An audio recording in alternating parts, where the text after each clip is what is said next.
예, 반갑습니다. 종로학원 평가연구소장 김명찬입니다. 예,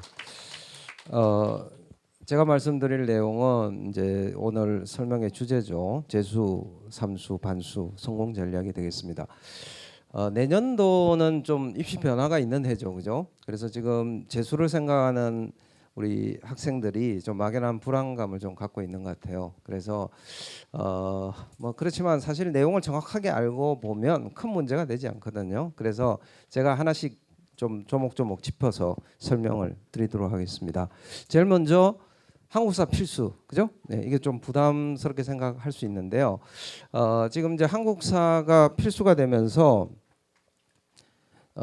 절대평가를 하죠, 그죠? 그래서 1등급 50점 만점에 1등급은 40점 이상이면 1등급입니다. 그죠? 그리고 35점부터가 2등급, 그 다음에 30점부터가 3등급이 됩니다. 그렇게 해서 쭉 등급이 되는데요.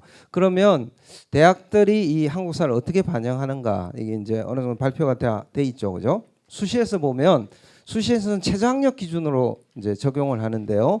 연대 고대는 문과는 3등급, 이과는 4등급까지가 최저 기준으로 설정이 되어 있습니다.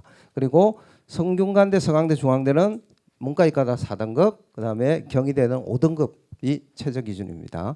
그 다음 정시를 보면 정시는 최저 기준이 아니고 점수로 반영을 하는데요. 서울대, 중앙대, 서울시립대가 3등급까지 만점을 줍니다. 반면에 연대, 고대, 서강대, 한양대, 이화여대, 경희대는 문과는 3등급, 이과는 4등급까지 만점입니다. 그 다음에 성균관대는 문과, 이과 다 4등급까지 만점을 주거든요. 전체적으로 봤을 때 몇 등급까지 받으면 불이익이 없습니까? 3등급, 그죠? 점수는 몇 점입니까? 30점만 받으면 아무런 문제가 없습니다. 그죠? 1등급, 2등급 받는다고 뭐 플러스가 있습니까? 플러스 없어요. 그죠? 그래서 3등급까지 받으면 아무런 문제가 없는데 30점입니다. 점수로. 그러면 어느 정도 비율의 학생이 이 30점 이상을 받는가? 이제 뭐 이제 앞으로 시험을 봐봐야 알겠지만 일단 작년 고2 교육청 모의고사를 한번 분석을 해보니까 뭐 3월, 6월, 9월 시험의 난이도에 따라서 비율이 조금씩 다르죠. 그럼 3등급 봅시다. 제가 빨간색으로 해놨죠.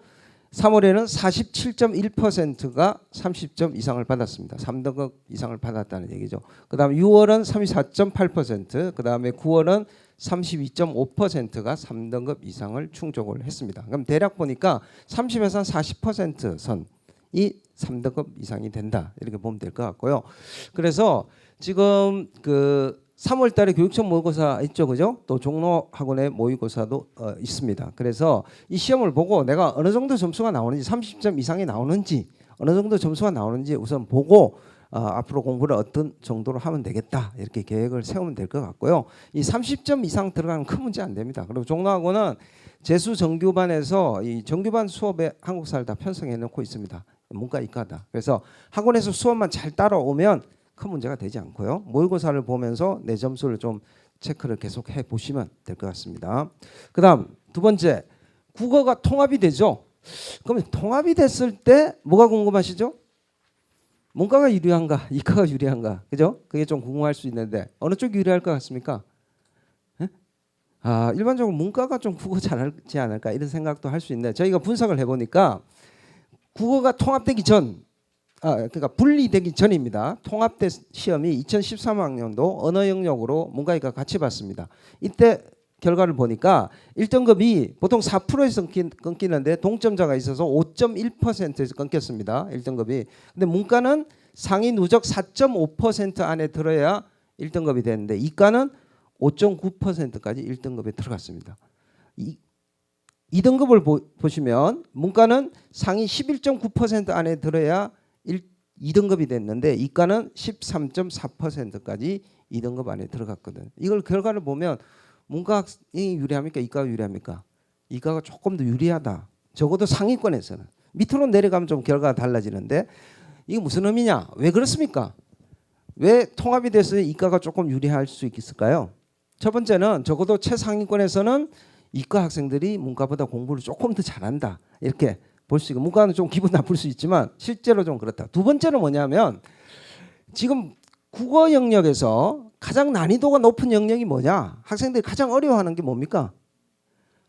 과학 지문, 기술 지문입니다. 그죠? 근데 이 과학 지문에서 문과 학생들이 좀 어려움을 겪는다 이런 얘기입니다. 실제로 저희가 분석을 해봤습니다.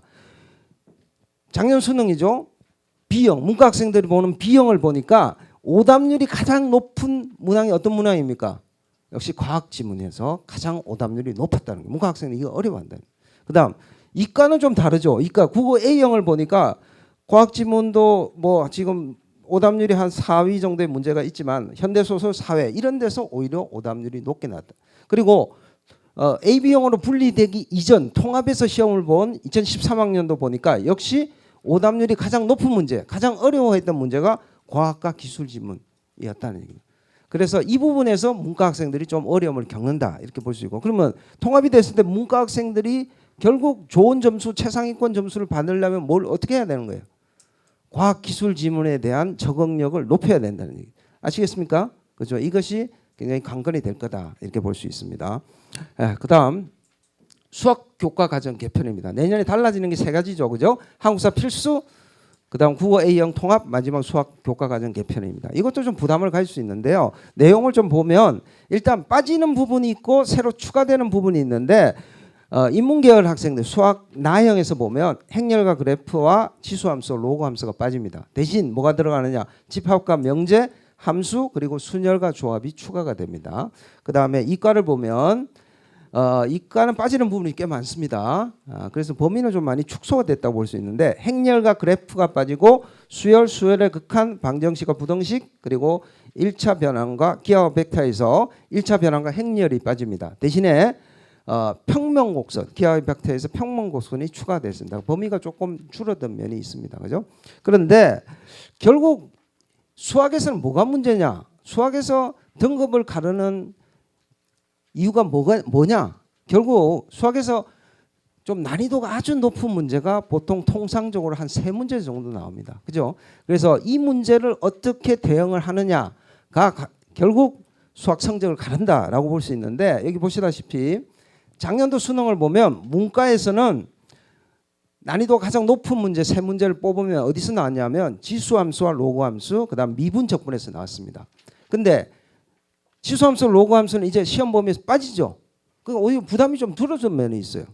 그죠? 그러면 올해는 어디서 난이도가 높은 문제가 나올 거냐? 역시 미분, 적분, 그다음에 순열과 조합이 서로 들어갔는데 여기서도 조금 난이도 높은 문제가 나올 수 있고, 그다음 함수 이런 정도에서 난이도 높은 문제가 나올 수 있습니다. 근데 어쨌든 문과는 지수함수, 로그함수가 빠졌기 때문에 부담은 좀 줄어든 면이 오히려 있다라고 볼 수 있고요. 이과는 어디서 어려운 문제가 나오느냐? 기하와 벡터, 미분, 적분에서 나오는데 지금 교과과정 개편이 됐지만 역시 최고 난이도의 문제는 기하와 벡터와 미분, 적분에서 나옵니다. 그래서 크게 보면 큰 변화가 없다 이렇게 보시면 될 것 같고요.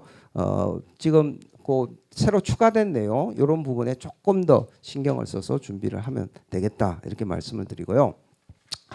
그 다음에 지금 이제 재수를 시작하려는 학생들 또 학부모님들이 제일 궁금한 내용이 결국 재수를 했을 때 성적이 어느 정도 올라가느냐 이 부분이죠. 그리고 과목마다 학생들이 어떤 과목은 내가 좀 취약하고 어떤 과목은 조금 강점이 있고 이런 차이가 있을 텐데요.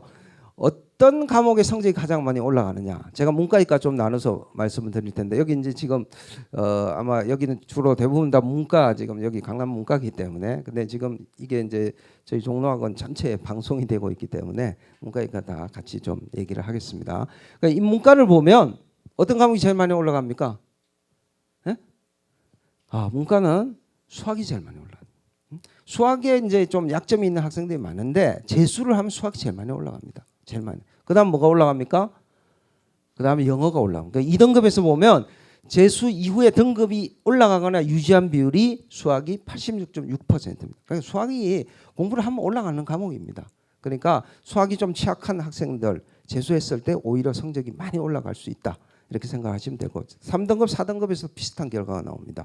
그다음 이과를 보면 이과는 뭐가 제일 많이 올라갈까요? 이과는 수학이 많이 올라가긴 하는데 상대적으로 영어가 가장 많이 올라갑니다. 2등급에서 보면 등급이 상승 또는 유지하는 비율이 영어에서 79.5%입니다. 수학은 73.6%가 등급이 상승 또는 유지를 합니다. 그래서 여기 보시면 한 4등급 정도에서 보면 거의 뭐 영어는 96.2%가 등급이 올라가거나 유지를 한다. 이렇게 보시면 될 것 같습니다. 그래서 이제 이제 대체적으로 이렇게 이제 큰 흐름을 볼 수 있는데요. 이게 굉장히 좀 러프한 그런 부분이 있기 때문에 세부적으로 좀 이제 좀 볼 필요가 있는데요. 종로학원은 재수생들을 위해서 컨설팅 프로그램을 저희가 운영을 하고 있는데 이게 이제 IRC라는 프로그램입니다. 이걸 활용을 하시면 저희가 이걸 활용해서 상담을 하고 하는데 좀 더 정확한 내용이 나옵니다. 여기 이제 과목하고 등급을 입력을 하면 아까 나왔던 내용이 나옵니다. 구체적으로 몇 퍼센트가 상승을 했고, 그러니까 국어 5등급인 학생이 재수를 하게 됐을 때 몇 퍼센트가 상승, 여기 보면 73.8%가 상승하죠. 그 다음에 유지하는 비율, 그 다음에 하락하는 비율이 구체적으로 나옵니다. 그 다음에는 여기 보시면 밑에 보시면 상승하는 경우에 최대 어디까지 올라가는가, 5등급으로 시작하는 학생들이 어디까지 올라가는, 1등급으로 올라가는 학생이 있습니다. 그 비율을 보면 5.9% 정도가 1등급으로 올라갔다는 얘기입니다. 그 다음에 뭐 떨어지는 학생도 있어요. 그래서 이런 구체적인 내용들을 우리 IRC 프로그램을 통해서 이런 데이터를 바탕으로 해서 구체적인 목표 설정, 그 다음에 어떤 식으로 이 성적을 상승을 시킬 것인가, 이런 이제 로드맵을 다 제시를 해주고 학생별 개인별로 컨설팅 해준다, 이렇게 생각을 하시면 될 것 같습니다. 이게 이제 등급으로도 되고 좀 더 자세히 들어가면 100분위로도 가능하고, 이렇게 등급이 올라갔을 때 내가 어디까지 진학을 할 수 있는가, 이런 것까지도 다 자세히 좀 분석이 돼서 나옵니다. 종로학원의 강점 중에 하나가 이런 막강한 방대한 데이터를 구축하고 있다. 빅데이터를 구축하고 있고, 이걸 토대로 해서 아주 객관적이고 아주 구체적인 그런 상담을 해준다. 이게 종로학원의 아주 큰 장점 중에 하나다. 이렇게 제가 말씀을 드릴 수 있겠습니다. 실제 구체적으로 종로학원에서 재수한 사례를 좀 말씀을 드릴게요. 성적이 상승해서 좀 성공한 케이스, 또 성적이 별로 안 올라간 경우도 있는데 제가 구체적으로 좀 말씀을 드릴게요. 지금 이 학생은 이번에 이제 재수한 학생입니다. 실제로 종로학원에 갔는데 지금 시작할 때를 보면 뭐 2등급, 4등급, 3등급 그렇죠. 그래서 이게 2등급인데 조금 낮은 2등급이에요. 3등급에 가까운 2등급이었는데 6월에 보면 벌써 성적이 굉장히 올라갔어요. 1등급 3개를 찍었습니다. 근데 이런 케이스가 굉장히 좀 예외적인 게 아니냐 이렇게 생각할 수 있는데 절대 아닙니다. 6월에 성적이 굉장히 많이 올라가는 학생이 굉장히 많아요. 정말 뭐 2등급, 3등급씩 이렇게 상승이 되는 학생이 많아요. 이만큼 재학생 때는 사실은 수능 공부에 전념을 하지 못했다는 얘기죠. 그래서 종로학원에 와서 정말 빡세게 공부를 한 케이스는 6월 달에 벌써 성적이 굉장히 많이 올라갑니다. 근데 이제 그 이후에 조금 주춤하는 학생도 있어요. 그래서 그때부터 페이스 조절을 굉장히 잘해야 되는데 이 학생은 계속 성적이 올라갔고 최종적으로 전부 111을 찍었습니다. 그래서 가천대 의예과 합격을 했고 지금 서울대 기계공학도 지원을 했는데 아마 지금 아직 확인을 못했는데 그죠? 어제 오늘 이렇게 발표됐죠, 서울대가. 그래서 아마 합격을 했을 걸로 봅니다. 그래서 이런 케이스가 있고요. 조금 더 성적이 낮은 학생입니다. 3등급대 학생이 재수한 케이스입니다. 3등급대 학생이 재수한 6월에 역시 성적 많이 올라갔죠. 최종적으로 2등급 뭐 2등급이 4개고 수학에서는 1등급을 받았습니다. 그러니까 이 학생 같은 경우에는 문과 학생인데 사실은 성적이 많이 올라갔지만 서울의 상위권 대학에 가기엔 성적이 좀 부족했는데 상위권 대학에 갔습니다. 서강대, 경영에 갔는데 논술 전형으로 합격을 했습니다. 그죠? 그 다음에 지금 4등급에 시작한 학생인데요. 4등급 대 학생들이 재수를 하면 사실은 성적이 많이 올라갑니다. 근데 이 학생은 좀 성적이 향상이 됐는데 생각만큼 그렇게 많이 올라가지 않았는데요. 수학에서 그래도 4등급, 2등급 올라갔습니다. 그래서 성적이 조금 뭐 지금 실제 수능에서 조금 그날 컨디션에 따라 좀 왔다 갔다 하죠. 근데 얘는 역시 논술 전형으로 홍대 전기전자에 합격을 했습니다. 그래서 홍대 전기전자가 최저 기준이 뭐죠? 작년까지 2등급 1개였습니다. 2등급 1개 맞춰서 전자 홍대 붙었죠. 지금은 이제 조금 올렸어요. 홍대가 올해 이제 올해 입시에서는. 그래서 조금 더 성적을 잘 받아야 가능한데 어쨌든 이렇게 성적 향상 또 수시 정시에 두 개의 기회를 잘 활용을 하면 성공적인 재수 결과를 가져올 수 있다. 제가 사례를 들어서 좀 말씀을 드렸고요. 그러면 재수생 같은 경우는 이제 지금 이제 뭐 수시 정시 전략을 어떻게 짜야 되는가 이 부분을 제가 좀 말씀을 드리겠습니다. 우선 재수생은 수능에서 어쨌든 성적 향상이 많이 되기 때문에 정시에서는 절대적으로 유리하죠. 그죠? 그러니까 실제 제가 자료를 보여드리겠습니다. 중앙대에서 발표한 자료입니다. 중앙대에서 대학에서 발표한 자료인데 정시를 보니까 재학생 재수생 비율 재학생보다 재수생이 훨씬 많이 붙었어요. 그래서 50% 훨씬 넘죠. 그러니까 이만큼 재수생이 정시에서는 당연히 강세라는 얘기입니다. 그럼 수시는 어떠냐? 수시에서는 재수생이 어렵지 않느냐? 근데 수시는 좀 유형별로 쪼개봐야 됩니다. 학생부 교과 전형이나 학생부 종합 전형은 재수생 합격 비율이 낮은 게 사실이에요. 한 10% 정도 수준입니다. 중앙대에서 발표한 자료로. 근데 논술 전형은 어떻습니까? 논술 전형은 40%다 넘어요. 이만큼 재수생은 정시와 논술 전형에서는 강점을 가진다. 정시에서 강점 가지기는 당연한 거고 논술 전형에서 강점을 가지는 이유는 뭘까요? 재수생이. 응? 일단 재학생이 비해서 논술을 잘할까요? 못할까요? 잘하죠. 왜 잘합니까? 1년 더 하잖아요. 그죠? 1년 더 하니까 잘하고 종락원 같은 데서는 사실 논술을 굉장히 빡세게 시킵니다. 정규반에서 논술이 엄청나게 수업이 들어가 있고 그다음에 또 특강도 하고 그러니까 재학생에 비교해서는 굉장히 빡세게 논술을 하기 때문에 학원의 프로그램을 열심히 따라서 하면 논술 잘하게 돼 있습니다. 그래서 재수생 같은 경우에 지금 논술에서는 재학생에 못지않게 많이 합격을 한다. 이렇게 알 수가 있고요. 그 다음에 또 재수생이 논술에서 강점을 가지는 이유가 또 하나 있어요. 뭐냐? 바로 뭡니까? 수능 최저 때문이죠.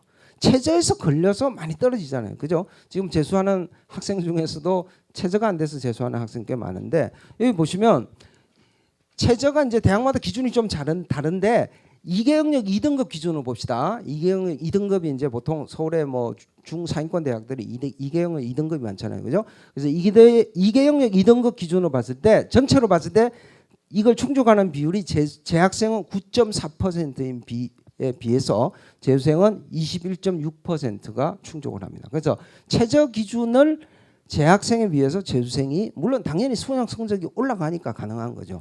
그래서 훨씬 충족하는 비율이 높기 때문에 논술 전형에서도 재수생이 강점을 가진다 이렇게 볼 수 있겠습니다.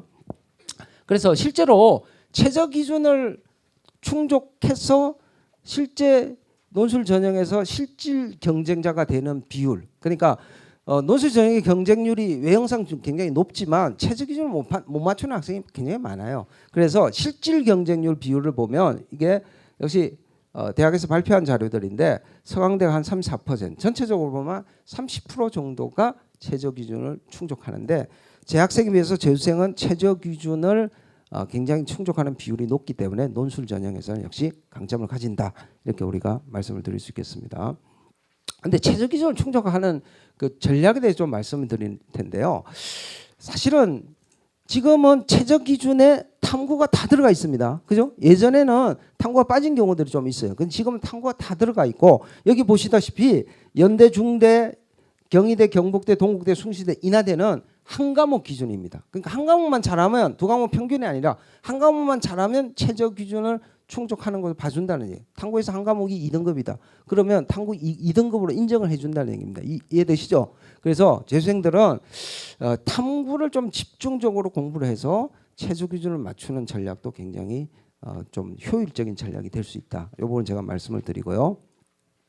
그다음에 이 앞에서 좀 특이한 게 서강대는 한국사를 탐구 한 과목으로 인정해 줍니다. 한국사. 그래서 이건 좀 특이한 부분입니다. 그래서 좀 말씀을 드리고 그다음에 이렇게 이제 수시에서 논술 전형에서 재수생들이 강점을 가지는데 과연 그러면 논술 전형으로 뽑는 인원이 얼마나 되는지 이걸 조금 말씀을 드릴게요. 전국적으로 보면 학생부 교과가 제일 많이 뽑습니다. 58% 정도가 학생부 교과고 종합 논술 이런 순으로 돼 있는데 논술이 별로 많지가 않죠. 전국 대학 기준 55.9%를 논술 전형 뽑는데 주요 11개 대학 봅시다. 주요 11개 서영고, 서성한, 뭐 중경외시 뭐 이런 대학들을 보면 논술 전형을 뽑는 인원이 비율이 26.9%입니다. 굉장히 많은 인원을 논술을 뽑습니다. 그래서 서울의 11개 대학 기준으로 보면 논술 전형이 굉장히 넓은 문이고 재수생들도 여기서 충분히 기회를 잡을 수 있다. 이걸 제가 좀 말씀을 드리고요.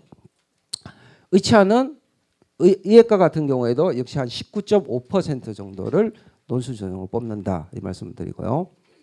그다음에 논술 전형을 이제 생각할 때 역시 조금 부담 가지는 학생들이 있어요. 내가 내신이 굉장히 안 좋은데 논술 전형을 합격할 수 있느냐? 그런데 내신은 실질 반정 비율이 낮기 때문에 큰 문제가 안 됩니다. 저희가 학습과 분석을 하니까 연대는 최저 기준이 굉장히 높죠. 그럼 수능 기준으로 보니까 대개 1등급, 2등급 대 학생이 붙었어요.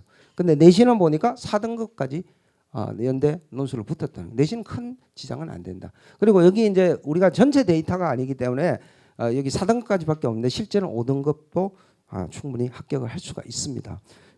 중앙대 데이터를 볼까요? 중앙대 자료를 보면 중앙대 논술 전형으로 합격한 학생입니다. 합격한 학생들 분석을 해보니까 내신은 최고가 1.0등급부터 6.2등급까지 있습니다. 굉장히 넓은 레인지에 있죠. 수능은 100분위 기준으로 100분위 4과목 합 기준으로 389가 제일 높은데 제일 낮은 학생은 336점이었어요. 논술 전형은 붙은 학생.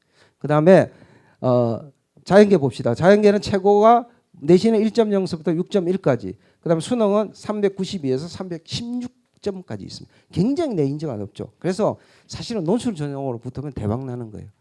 이 수능 레인지를 보세요. 392에서 316까지 있습니다. 이렇게 넓은 레인지 학생들이 합격한다는 얘기죠.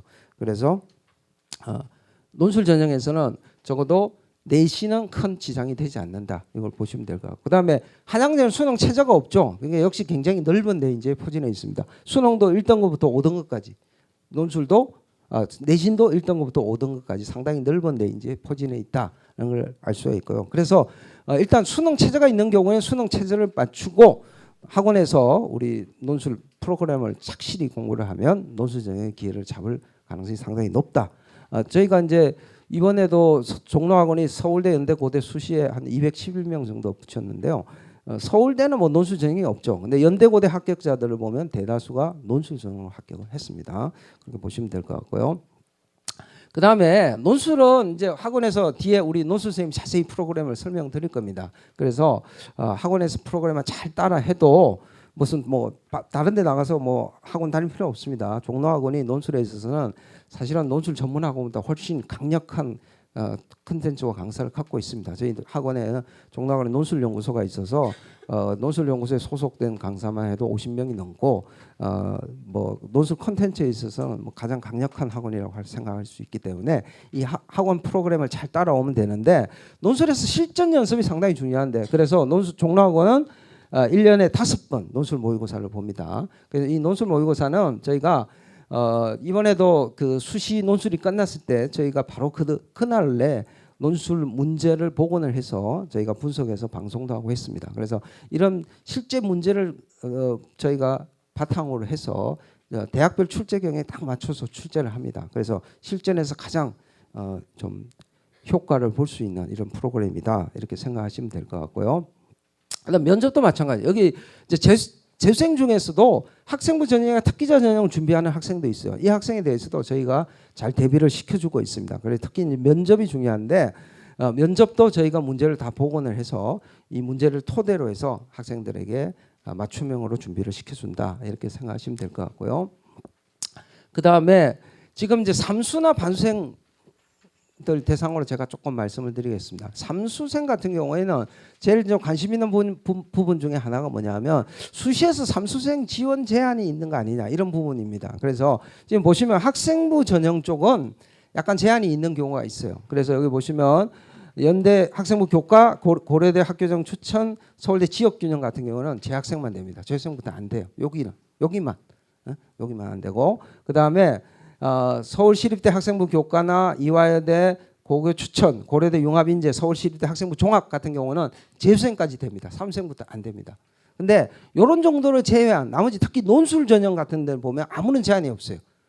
재수생, 3수생 아무 제한이 없습니다. 그래서 논술 전형에서는 전혀 걸림돌이 되지 않고 학생부 전형 쪽에서는 학교마다 조금 제한이 있는 경우가 있으니까 그거는 조금 좀 챙겨서 보시면 좋겠다. 그 다음에 아마 삼수 이후 학생들 같은 경우에 비교 내신에 대해서도 관심이 많은 것 같아요. 비교 내신은 여기 보시면 학교마다 좀 다른데 수시에서는 논술 전형 같은 경우 보면 2014년 2월 및 그 이전 졸업생 사수생인데요. 보통 사수생부터 비교 내신을 보통 많이 적용을 합니다. 대학마다 좀 다르니까 확인을 좀 하시고요.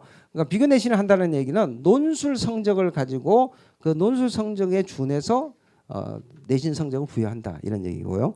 정시 같은 경우를 보면 정시에는 보통 삼수부터 비교 내신을 많이 적용합니다. 요거는 정시에서는 수능 성적에 비례해서 내신 성적을 부여한다 이렇게 생각하시면 될 것 같습니다.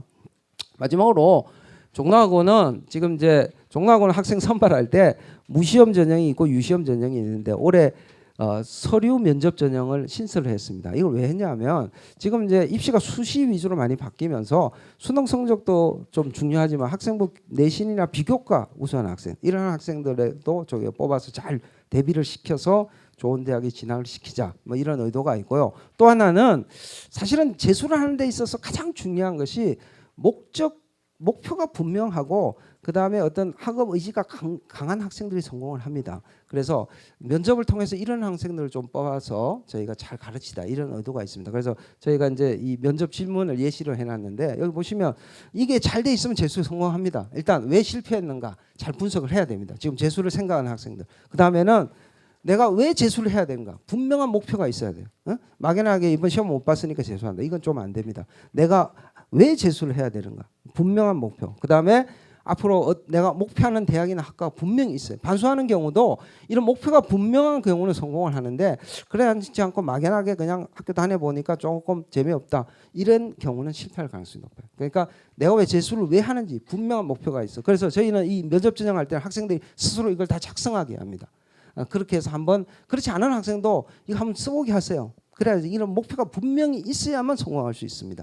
그래서 이런 저희가 서류와 면접 전형을 신설을 했는데 그와 관계없이 모든 학생들이 이런 스스로 한번 이렇게 생각을 해보고 이런 걸 한번 작성을 해보고 이것을 재수 마지막까지 잊지 않고 마지막까지 잘 가져가야만 성공할 수 있고 이것은 이제 종로학원에서는 학생들에게 항상 이것을 이제 잊지 않도록 하면서 철저하게 관리를 잘 해주니까 종로학원을 잘 믿고 따라오시면 성공할 수 있을 거라고 생각합니다.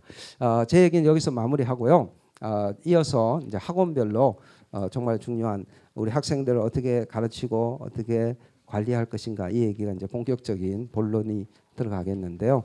좀 앞으로 좀 남은 얘기 잘 들어주시면 좋겠습니다. 고맙습니다.